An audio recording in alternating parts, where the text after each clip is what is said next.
여러분이 영화관이나 호텔에 들어갈 때마다 무심코 밀고 나오는 비상문, 초록빛 엑시트 표지, 천장에 매달린 스프링클러는 언제부터 당연한 존재였을까요? 눈부신 조명과 화려한 장식 뒤에 숨어있던 치명적인 설계 결함은 단 한 번의 불꽃으로 수백 명의 생명을 앗아가며 건축법의 역사를 뒤흔들었습니다. 오늘 영상에서는 19세기 말 링시어터 참사부터 20세기 중반 와인코프 호텔 화재까지 5차례 대형 화재가 오늘날의 건축 안전 기준을 어떻게 탄생시켰는지 함께 살펴보겠습니다.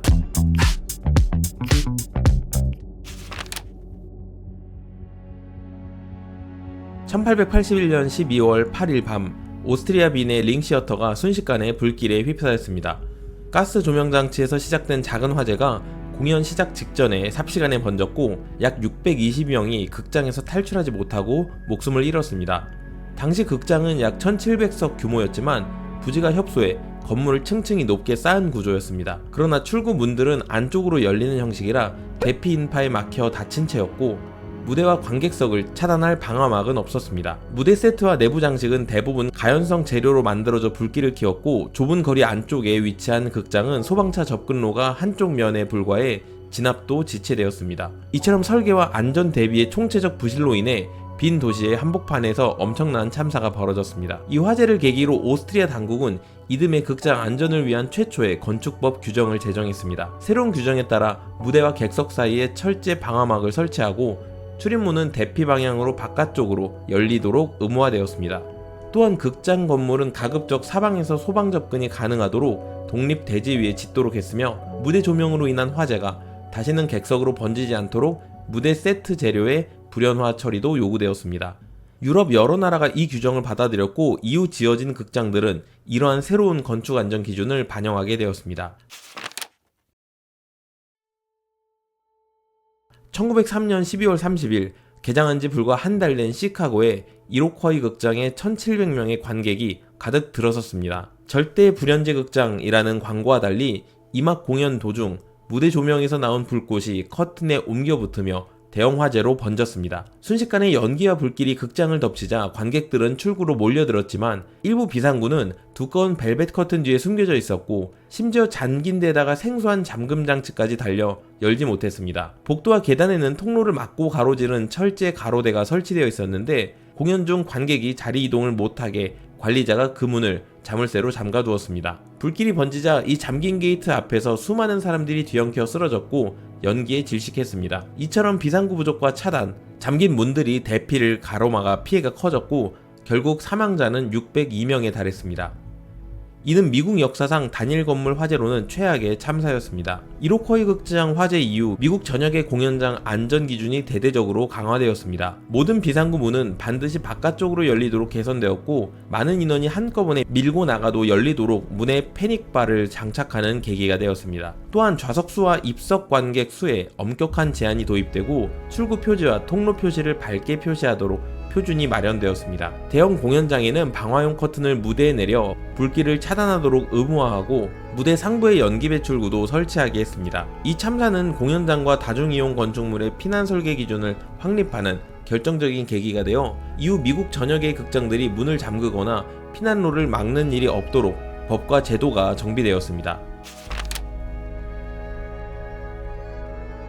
1911년 3월 25일 뉴욕 맨하탄의 애쉬필드 최상층에는 200여 명의 재봉 노동자들이 일하고 있었습니다. 오후에 순식간에 번진 불은 8층과 9층 작업장을 집어삼켰고 146명의 젊은 노동자들이 불길과 연기 그리고 추락으로 목숨을 잃었습니다.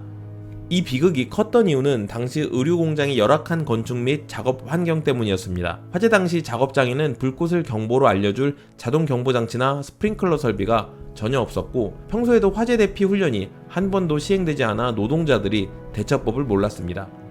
불은 재단대 밑에 천조각 더미에서 시작되었지만 바닥에는 소화전 호스가 있었음에도 수압 부족으로 물이 나오지 않았고 초기 진화에 실패했습니다. 노동자들이 대피하려 했으나 출구문은 자물쇠로 잠겨 있었고 비상계단으로 통하는 문도 안쪽으로 잠긴 채 열리지 않았습니다. 유일한 외부 피난 계단이 있었지만 건물 아래층까지 내려가기 전에 화염에 휩싸여 붕괴되었고 많은 이들이 옥상이나 창문으로 몰릴 수밖에 없었습니다. 결국 몇십 명의 젊은 여성들이 연기와 불길을 피하려 창밖으로 몸을 던졌고 거리에 비극적으로 추락할 수밖에 없었습니다. 이 참담한 장면은 전 국민에게 큰 충격을 주었고 분노한 시민들은 안전책임자 처벌과 법 개선을 요구했습니다. 불이 진압된 뒤 드러난 공장 내부에 타버린 계단실 모습입니다. 트라이앵글 공장 화재 이후 뉴욕주에서는 공장과 고층 건물의 건축 안전 규정이 획기적으로 강화되었습니다. 먼저 한 층에 많은 인원을 수용하는 작업장에는 2개 이상의 계단과 출구를 두도록 하고, 비상구 문은 반드시 바깥으로 열리며 잠금 장치를 사용할 수 없도록 법으로 금지했습니다. 또한 20인 이상이 일하는 작업장에는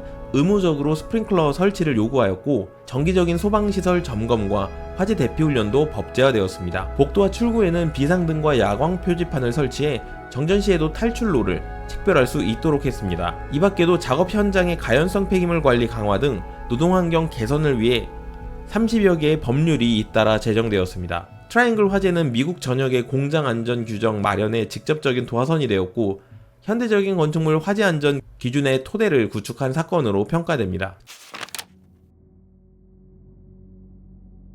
1942년 11월 28일 보스턴의 유명 나이트클럽 코코넛 그로브에는 주말을 즐기려는 인파가 넘쳐났습니다. 법정 수용 인원 460명을 2배 이상 초과한 만원 상태에서 지하 라운지의 장식물에 작은 불꽃이 옮겨 붙었고, 순식간에 천장과 벽을 덮은 인조 야자 수입 장식과 천장에 있던 천이 불타올랐습니다. 실내를 한껏 꾸민 이 호화로운 장식들은 모두 가연성이어서 화염을 증폭시켰고, 실내 조명이 곧 꺼지며 공간은 암흑과 유독가스로 가득 찼습니다. 당황한 사람들은 출구를 향해 몰렸지만 주 출입구는 회전식 문 하나뿐이었고, 한꺼번에 많은 사람들이 밀려들자 회전문이 뒤엉킨 채 멈춰버렸습니다. 다른 비상구들은 찾기 어려운 데다 평소 무단 출입을 막으려고 안에서 잠가두기까지 해서 많은 이들이 연계 질식한 채 탈출하지 못했습니다. 이 불로 손님과 직원 등 492명이 숨졌고, 미국 최악의 단일 건물 화재 중 하나로 기록되었습니다. 참사 이후 미국 전역에서 나이트클럽과 공연장의 화재 안전 기준이 대폭 강화되었습니다.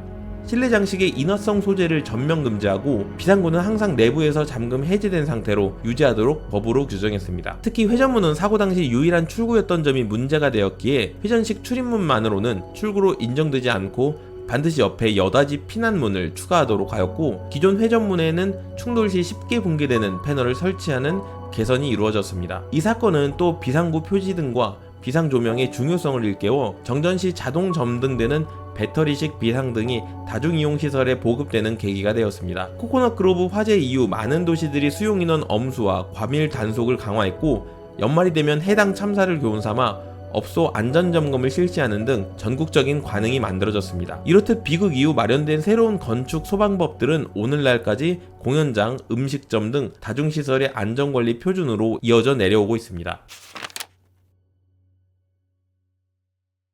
1946년 12월 7일 새벽 애틀란타 중심가의 15층짜리 와인코프 호텔에서 화재가 발생했습니다. 철골 콘크리트 구조라 절대 불이 안 난다고 홍보한 호텔이었지만 건물 내부 장식과 가구는 잘 타는 소재들이었고, 무엇보다 15층 전체를 통틀어 중앙에 단 하나뿐인 계단만 존재했습니다. 3층에서 시작된 불은 그 유일한 계단 코어를 타고 굴뚝처럼 위층으로 치솟았고, 높은 층 투숙객들은 순식간에 탈출로가 막혀버렸습니다. 화재 경보기나 스프링클러 설비도 없었던 이 호텔에서 머물던 사람들은 창문으로 구조를 기다릴 수밖에 없었습니다. 소방 사다리차가 닿는 몇 층은 간신히 일부 구조되었지만, 그보다 높은 층에 있던 투숙객들은 연기 질식하거나 마지막 수단으로 창문에서 뛰어내려야만 했습니다.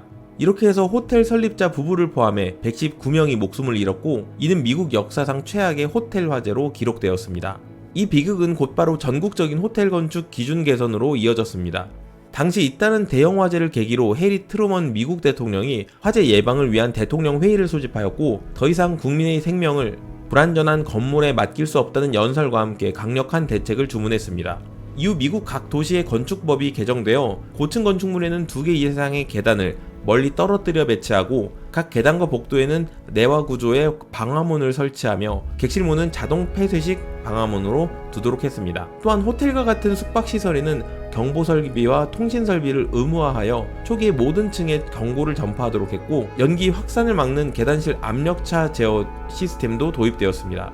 또한 대규모 숙박시설의 스프링클러 설비를 갖출 것이 강력히 권고되었고, 많은 지역에서는 법적으로 의무화되었습니다. 이처럼 와인코프 화재를 포함한 1940년대 대형 호텔 화재들로 인해 현대적인 호텔 안전 기준인 다중피난로, 자동경보 및 소화설비 등이 미국 전역에 정착하게 되었습니다. 오늘날 우리가 당연하게 따르는 건축물의 화재 안전 기준은 사실 이러한 대형 참사를 딛고 얻어진 교훈들로부터 출발했습니다. 비극적인 화재들을 계기로 출입문의 구조가 바뀌었고 비상구와 스프링클러, 경보장치와 방화구획 등 수많은 안전장치들이 건축 설계에 반영되었습니다. 이러한 참사는 단순한 옛날 이야기가 아니라 안전한 공간을 설계해야 할 책임과 기준의 역사를 보여주는 생생한 교과서입니다. 피로 써내려간 법규라는 말이 있듯이 과거의 희생을 헛되이 하지 않기 위해 우리는 오늘도 건축물 안전 기준을 준수하며 더 나은 설계를 고민해야 할 것입니다.